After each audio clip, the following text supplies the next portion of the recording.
Welcome back to the channel. I'm RJ Ronquillo. Thanks for joining me. In this video, I got a chance to talk to my good friend Rich Renken, General Manager at James Tyler Guitars. And we discussed one of the most unique and, to me, one of the coolest features of Tyler Guitars that I think is really the magic dust of some of the greatest 80s and 90s guitar sounds. So check it out. Rich Renken. Hey. Welcome to my studio. Welcome to Wonder Nashville. Twin Powers activate. Form of guitar YouTuber. I'm so glad you're here because I wanted to talk to you about something that's I'm really interested in, and it's this really unique switching pickup combination system that, is it exclusive to Tyler? No. Like Jim did it, the earliest probably, but him and Tom Anderson were good friends. So that, Tom does a similar thing, and like our lead rhythm is his switcheroo, but probably us and him and a few other people try and they do it a little bit, but I think with the internet and people being exposed to, that's how that sound came about, I think we're going to start seeing it a little bit more. Yeah, because I think it's a very special sound, and if anyone that's been interested in James Tyler guitars or have seen them, on the interwebs, you might have noticed that certain guitars have all these switches and knobs and certain things. Want a funny story?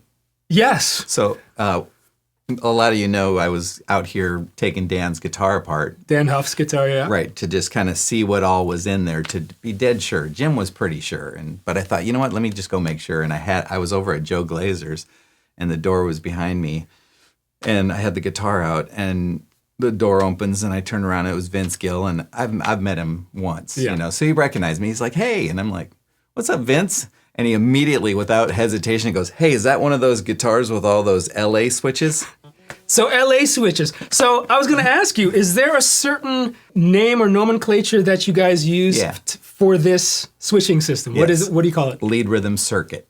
Lead rhythm circuit. And who came up with that name? Jim. You want a quick history? Yeah, so who was the first person? So how it all went down is, Jim was modding guitars. I've gone over that many times. And then when Seymour Duncan developed the stacks and allowed Jim to be able to do series parallel. So the stacks, for people that don't know, are basically like stacked coils, almost like a humbucker, basically a humbucker, right? On top of each other. Right, in a single coil size thing. So that's like the earliest version of like a noiseless single coil. Exactly. Right? So it's two coils, so you're able to do series and parallel. Right. You're for conductor stuff. So he was able to do that. So the first Tylers had series off parallel. So there was no split. It was just series off parallel, no five-way, like the Billie Jean guitar. There's no lead rhythm. It's just the three switches and the Billie Jean guitar, for people that don't know, was a guitar Andy Brower owned, built by Dan Smith, basically a Strat. It looked like he was trying something different with the horns. It's pretty interesting. I can send you the photo. You can slip it in. But it had the Demeter preamp, which was developed from James Demeter had a. This is where it gets weird. They're both Jim. So Demeter had a noise canceling circuit, and Jim didn't like the noise canceling part, but he liked what the preamp did with the buffered circuit and stuff. So they developed it into a mid boost, basically. But it's two pieces, like I've said in many videos. It's the preamp that gives you the buffer signal, gives you your top and bottom, and then it's a mid boost that you can use to warm up the guitar or soloing or jazzy sounds. And this was David Williams' guitar? That all went into a guitar that was owned by Andy Brower. That's I found out. I just found that out because that's why there's no pictures. So it was like a rental guitar. A rental, exactly. Wow. And I'm almost dead sure, for sure it's on Billie Jean, but you listen to Thriller, the song Thriller, and it's pretty obvious that's got to be that same guitar because they were doing this direct thing. Straight into a mic pre. So the three switches happened. Then, if you had to get to a solo, you had to if you had all three pickups on, maybe the bridge pickup in parallel, you had to turn multiple things to get to your bridge pickup in series, which is what you would want to use to do a solo. Yeah. So Jim had another friend who lived with Aspen Pittman, a guy named Dan Armstrong. Just a friend living with Pittman, another friend, Dan Armstrong, just friends hanging out in the valley. So you'll know him from Ampeg guitars and his pickups and stuff. So he came over to Jim's shop, and Jim was like, "Hey, I need a way to be able to, with a switch, to go from whatever is selected here to straight to the bridge pickup in series, which is going to be most of your soloing, that type of thing."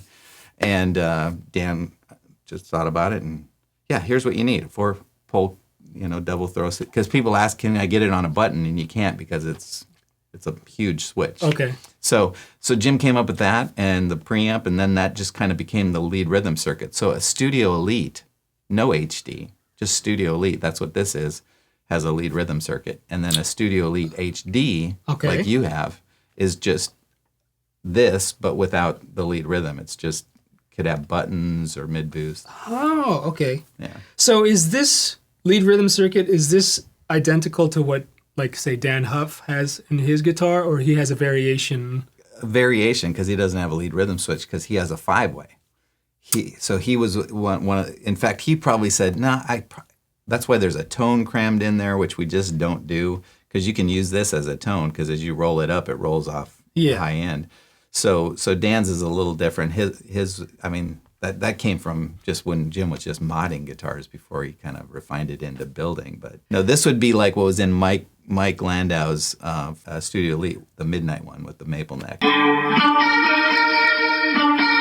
And similar to what Luke had in the Puffy guitar, but Luke had buttons instead of switches, so you couldn't get to split. But I think I like the switches. So how do you begin to explain this whole switching system to the very beginner Tyler owner? Well, so really simply, you got to try and think of the guitar as the 5-way and the volume is the guitar. Yeah, like a regular just 5-way, and it switches your pickups and your volume. And this button up here, the mid preamp bypass, and this work together. That's your preamp and your bypass and your mid boost. And then you got the 3 switches, one for each pickup. Boom, boom, boom. This is a series up. Series. Down is parallel. That's quarter power. Thank you. And middle is split. So split. Okay. Yeah, pretty easy to remember once you realize. So full power, quarter power all the way down, splits in the middle, just like you would think. You're splitting the switch even. That's a normal lead rhythm circuit. And then this has one added option, which is key to a big sound from the 80s, including Billie Jean, is the neck bridge on. Yes, I love that. So you can get all 3 pickups. So when you have the neck bridge on, here and here are telly sounds, and anywhere in between is all 3. Yeah, Jim used to do, like, on Danza, I think it's just neck on, but then you got to remember, okay, I want all 3, so I got to be here, and then, but this way you don't think. This and this are all 3, and everywhere in between, and it doesn't matter where your switch is. Sure. So you could have like 2 sounds set up for, two pickups, and then go to all 3 and then back, that kind of thing. Right. Just as a refresher, we think of it as the 5-way and the volume is like a standard Strat, right? And then you've got this component, which is the mid boost preamp. Yep. This and this, and then these 3 switches in order. Yep. Bridge, middle, neck. Right. Yep. This controls the parallel, series, and split. Yep. And then we've got neck bridge. Yep. And then lead rhythm, which is really a live situation, and that just automatically bypasses whatever you're on and goes to humbucker in series. It bypasses these 3 switches and that and the 5-way, and goes right to here in series. So you still have your preamp in if it happens. Gotcha. Okay, so if we wanted to treat this as like a standard HSS Strat, then if it was going to be like what we call a Studio Elite HD P, it would be this in series, like a normal humbucker, and these 2 split. Like a single coil, regular single coil. Because what this guitar has, we were talking about Stax being Billie Jean. This guitar actually has 2 coils under the pickguard that make these humbuckers, and these coils don't pick up any sound. So what pickups are these right now? Those are Stingray 500s. These are James Tyler pickups. Single coils. So there's another coil underneath. And that's a California special. Right. Because this guitar Sarah Tyler came up with for the 35th anniversary. That's why we call it the 1987. That's when I worked with Jim in his garage, and we did those first 10. And California logo. It's got the Malibu Beach, Golden State, and then California Special and Stingray. Yeah. All California. So, yeah. So originally when this was done in the 80s, what pickups were the single coils? Almost always either Duncan Classic Stacks or Duncan Hot Stacks. Because that was all that was available back then. Or we would have Anderson Wine Bobbins. Now we call them the James Tyler Originals, but Tom worked for Schecter and it had the big pole pieces, with the ceramic magnets. So he made his pickups like that. So we would have them wound to our specs, and then I would actually finish them up, and we started gluing them sideways, slant and all that. So in Lukather's Puffy guitar, if you Google it, or just Google James Tyler originals, you see the ones with the big pull pieces that have another. Yeah, I've seen. Well, Toto 7th one. He used it a lot on that album. So, and those JTOs have canceling coils. That's where I came up with this. I was like, hey, the Duncan story is a great story because Jim and Seymour Duncan were just friends. Yeah. They were both repair guys, and it was kind of bumming me out a little bit because it was like, now I wanted to bring this back because the 80s are back, not just with people who remember the 80s, but kids cutting records today, like Omar Fetty or Jan Ozerman, plays with Charlie Puth. So these have canceling coils. So you split them, and now it's a true single coil and a humbucker, and you keep the preamp out, and now it's a normal old 5-way guitar. The neck pickup.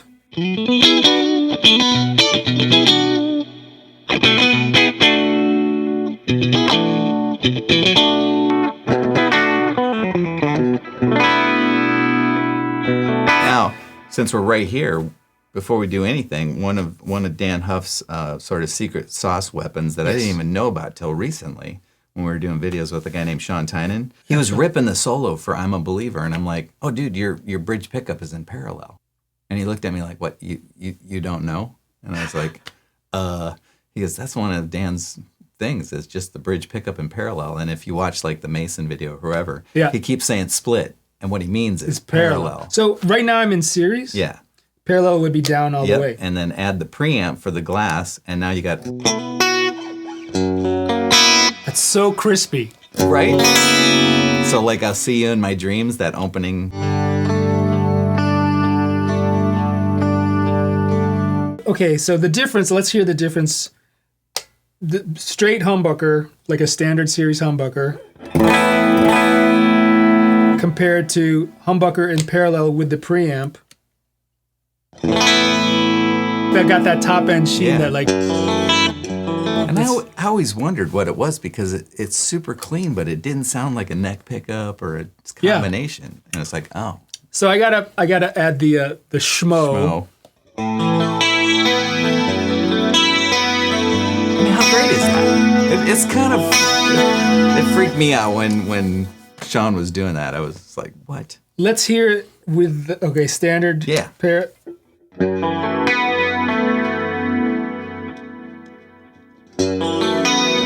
I mean, that's like night and day. That's just like, that's that 80s clarity that like you hear in the studio. That's so crazy. I love it. That's why one of the popular things I've been doing lately for the guy who's like, whoa, that's a lot. I've been doing a guitar similar to yours where you have the preamp bypass, and I just put another button for neck bridge on, because we'll get to that in a second, and then just one button for this in series parallel, but keep these single coils. So it's just 3 buttons, but you can get to a lot of that. That's Schmo, like you said. I don't know if you can see my guitars, but like one guitar I have the add neck with the preamp. The other guitar I have the parallel series switch on the humbucker and the preamp. So together, like I can sort of get the tones that I want. You need to just send them both back for the switch. I need to get the full Monty. Yeah. By the way, I was thinking maybe you should change the name to like Animal Style switching or something, like an homage to In and Out. In and Out. Yeah. So once we start getting into these things, you can probably figure out that like each pickup is essentially like a humbucker where you can have it series, parallel, or split. Is there a magic combination that was really used a lot? Yeah, that's going to blow people's minds as far as like using all this stuff? Yeah. I don't know, if Jim came up with it or if he just came up with the switching and then various players that were using it would let Jim know. But one of them I know for sure that Mike used a lot, like, on the Tales from the Bulge era, is all 3 pickups on. And of course, back then, like I said, there was no 5-way, so it was just series off parallel.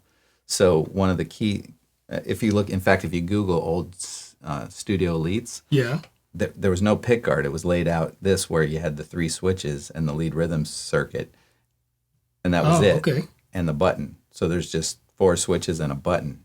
No 5-way or neck bridge on, because you could get to all 3 with the switches only. Right. So neck bridge on, so you can get all 3. with the preamp in and down, and that's one of the other Landau used it a lot back in So the then day. we have the bridge humbucker is series, middle is parallel, Correct. and then neck is in series. Yep. And then all three on. Does this have to be? Yes. Yeah. Right there. Look at how much have I worked with it, and I almost forgot.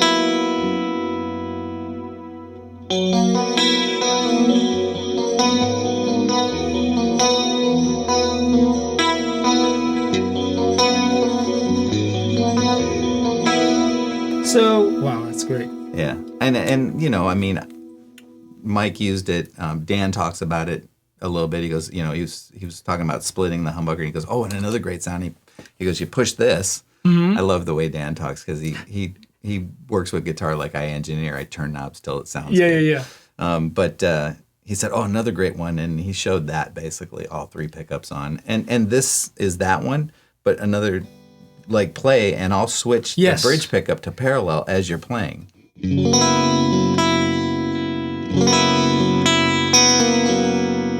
Or say neck. Or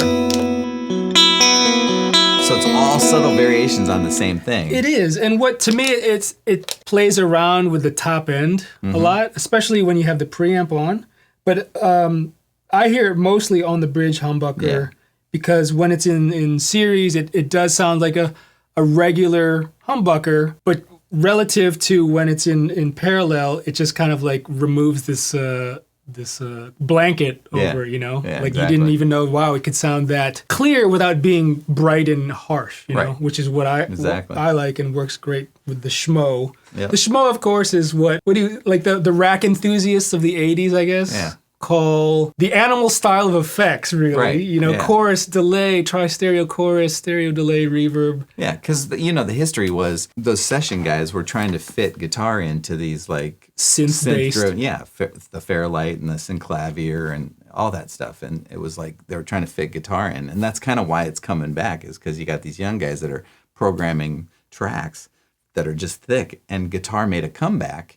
Like, you know, the Grammys even did a whole, like, guitars making a comeback. And so now they're trying to fit guitar in again. And they're going back and discovering these sounds on Michael Jackson and Jane Childs and whatever. You know? I can't tell you, like, in the past 5 years, how many people asked me about getting that tone. And, like, I don't consider myself an expert. I'm just, like, a fan and figured out ways to get that tone. But, you know, a lot of producers, a lot of gigging guitarists have been asking, like, how do I get that crispy 80s, you know, Scritti Politti or, you know, Dan Huff, Michael Landau stuff. And Breakfast Club. Yeah. It's just like, want to get up. It's this thin, back in the day, a lot of guitarists probably didn't like that because it didn't sound like Jimmy Page. Well, it's like anytime you're mixing a record, you solo stuff, a great mix, you go, wow, that bass sounds huge, and then you solo it, and you're like, it's small. Or the guitars are mixed, and you're like, oh wait, it's all of it together.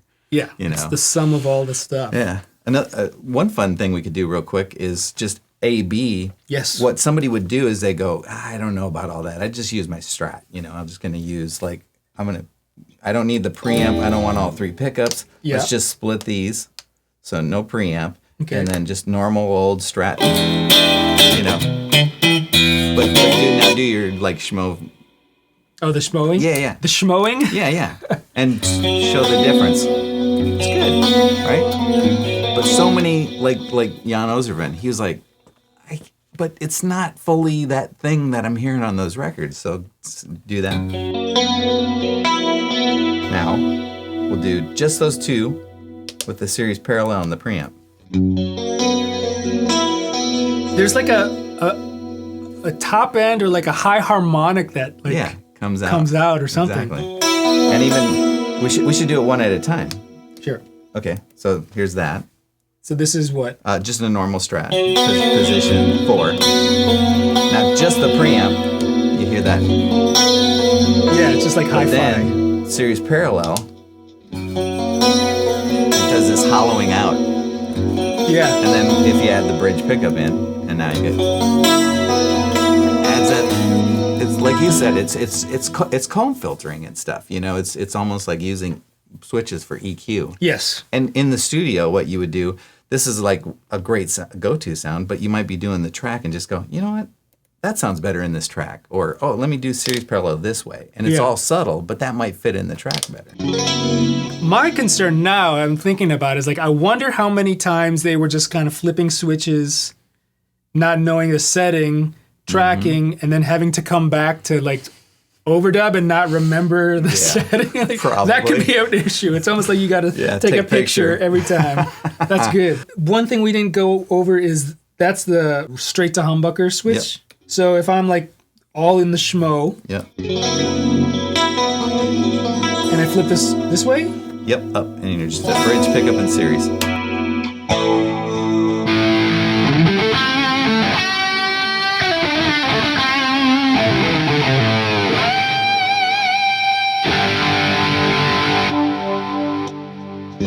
And then I'm back to the. Yeah, that's awesome. And once obviously it's new to you, but once you're used to it, you wouldn't even think about it. You'd flick it like you flick your 5-way. It just becomes part of what you do. Well, I love that because that's from a practical gigging standpoint. You're always going to want to be on the humbucker almost all the time for lead. It's a nice relief. Like my head is so deep into the switching, but if I switch there, I'm like, oh, I'm back to home. You know. There we go. Yeah. So. Man, so I think I understand this now. Yeah. I think we were talking about getting my Tuckerberry retrofitted with a new switching system. Yeah. And now I'm comfortable knowing how everything works. Yeah. I want exactly this. One last thing is what people don't realize. So I explain in one video where I talk about we've been using the preamp in and out. We've been cleaning it up and letting it be glassy or whatever. But the other thing, hit that sort of lead sound again. You know, lead with what?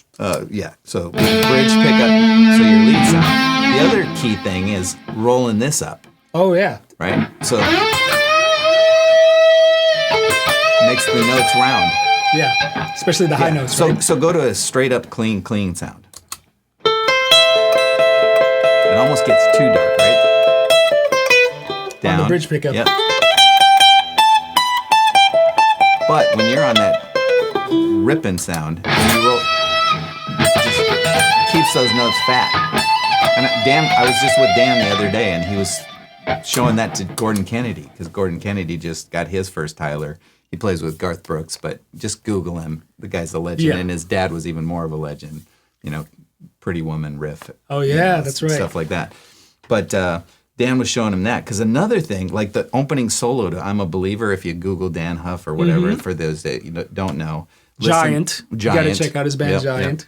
Yep. You listen to "I'm a Believer," and he's ripping a solo, kind of like a la Eruption. Eruption, exactly. That is the bridge pickup with the preamp fully up. So we're in rhythm. So we got the bridge pickup in series and preamp in all the way up, like we were doing earlier.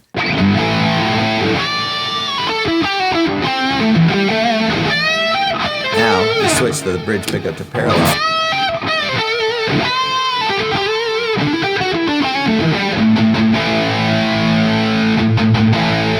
Parallel. Series. Parallel. It's like a top end on the parallel switch, on the parallel setting that I like. That like combined with the preamp, it just has this like hi-fi-ness or something.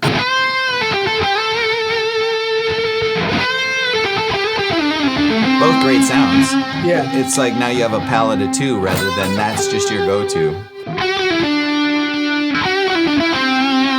Yeah, it makes it a little more even sounding. It's almost kind of like a push-pull situation where you're cutting the volume a little bit when you switch to parallel. Yeah, kind of like having a weaker humbucker. Yeah, but then you're adding this, the preamp, mid-boost preamp to add some other frequencies. Exactly, because they were also Sean was talking about. So no, just the bridge pickup in series. Let's do it clean so we can.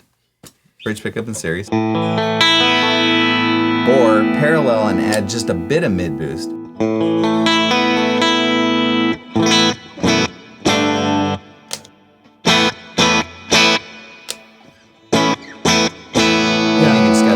to taste. That's why we use this knob too, by the way, with a line on it. A lot of people, can I get a knob or another dome? You want to know where that is. Yeah, totally. You're deciding, because it isn't just full out or full down. There's little subtle things like go to just straight clean. Another fun thing to do with the preamp is the neck pickup. Just roll up a bit of mid boost, and now you get humbucker at the neck vibes. Yeah, exactly. Like a jazzy thing, and you can use it kind of like a tone. So if this is off, right? On. If I switch it? Nope, that's on. Yep, up is on. So then, without it, it kind of. Yeah. I have a buddy who has a Jim Burst with 2 humbuckers, but no, is it single? I forget. But he will roll into a hardcore jazz gig, and they're like, "Wrong guitar for this gig, bro." He goes, "Trust me." I would totally and then rolls that up, and they're like, you know, if you're looking for one guitar that can do it all, this literally is that. You can do jazz gigs, you can do country gigs, R&B, 80s, metal. Omar Fetty, the kid who works with Bieber and does Cats. Just Google Omar Fetty and check him out. Sweet kid. He said exactly that. He was like, he loves. Funny enough, he's early 20s and he works on all these modern records, but his favorite band is Giant. But the key though is he's like, I'm tired of bringing 16 guitars. So I'll text him every once in a while, how's the guitar? How you doing? And he's like, dude, only guitar I bring. That's all I need. I can get to everything. Dean Parks has said that too. That's, one where he brings multiple guitars, but that one will cover so much ground. Yeah. And I think that's kind of like how it all started with Super Strats and James Tyler was like, these studio guys just, wanted one guitar that could cover everything. Yep. Single coils, humbuckers, as many tonal possibilities as they could get at that time. Yeah, just to have. Well, I appreciate it, man. Dude, I got to tell you, I mean, we became aware of you. I knew of you, but with your channel and stuff. But I love your playing. I love you as a person. It's like it's been really great to get to know you. I got to tell you. Ditto, Rich. It's been a pleasure. Awesome. I'll put links down in the description if you want to learn more. And thanks again for watching this video, and I'll see you in the next one. Bye!